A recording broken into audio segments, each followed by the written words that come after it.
Welcome back to Golfing the Tri-State Tip of the Week with Dave McAtee, and we have our sand wedges. Thank you, sir.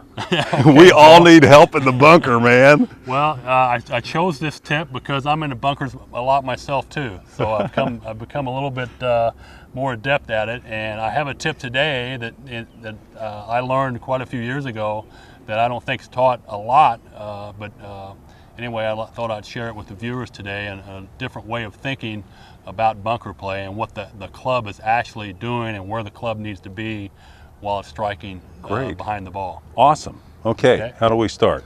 All right, well, the first thing we're going to talk about is obviously the sand wedge is a specifically designed club with bounce on it. So hopefully we have a sand wedge. We got to have the right tool for the job here. And my sand wedge has about 8 degrees bounce on it. This is a 58-degree sand wedge, which helps me hit the ball a little higher and softer.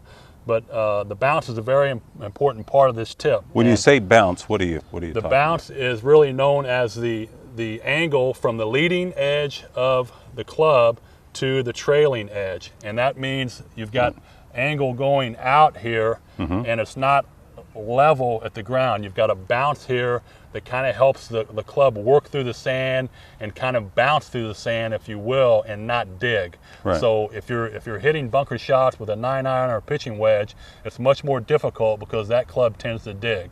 A sand wedge is specifically designed with some bounce to help us hit this shot a little bit better. Neat. So in this tip, we want to think about really the trailing edge of the club here, which is the back edge here. We want to feel like that's hitting the sand first and not the leading edge. Okay. All right. And then at impact also, we want to have our shaft fairly vertical and not the hands leading the shot, because if the hands lead the shot, the club tends to dig into the sand. Okay. And we might just dump it right in front of us here. Neat. So, okay, all right. Okay. Yeah. So you're going to hit one. I'll hit a shot here for you, and you know, really what I want to feel about when or think about when I'm hitting bunker shots is a couple things with my setup.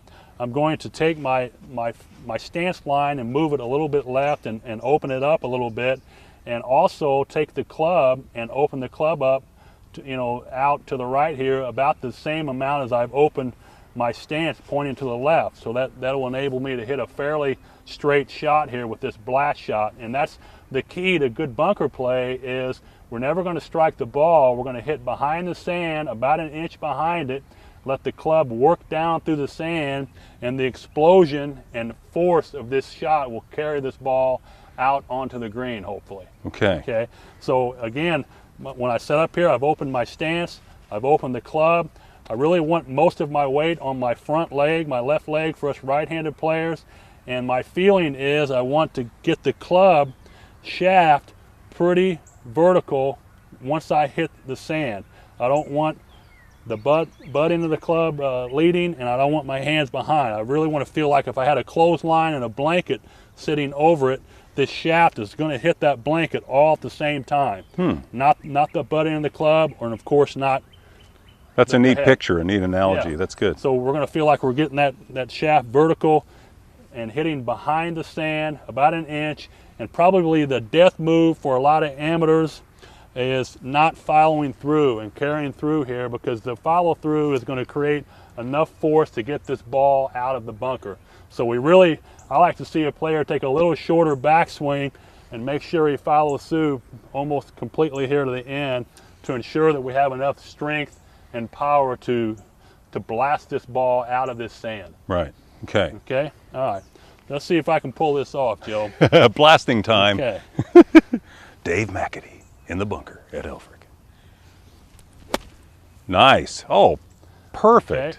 We want to make sure we have good fundamentals to get this ball out and play on. And I like to tell my young players, these shots are every bit as important as we hope we could hit it, 300 yards off the tee, but that counts to how many strokes, Joe? One, just like this one, and just like a 2 or 3 foot putt. Awesome. All right, so we need to work on our short game fundamentals to maximize our scoring. I hesitate to say this, but should I hit one? Absolutely.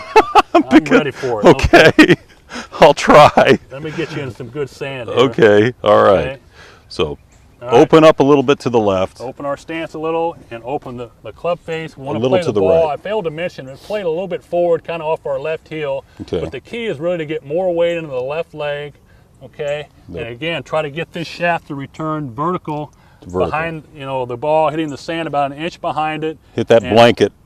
Yeah, and make sure we follow through. Give it the force to get on the green. All right, here we go. Excellent, excellent, pretty good. All right, a little more strength there. That's right. He was out, and that's the main objective. But a little more strength of the swing there. That have flown another 10 feet or so and have been perfect out there. So great nice tip, okay. Great tip, buddy. Thank you, Joe. Yes, sir. Dave McAtee in the bunker. I need to get out of the bunker every time. That's awesome. All right, tip of the week. We're going to be back with Golfing the Tri-State, and special thanks to our sponsors, the IBEW Local 16 and 1701 in Owensboro, and NECA, the National Electrical Contractors Association. Without electricity, we're sunk in the bunker. That's for sure. Golfing the Tri-State continues coming up.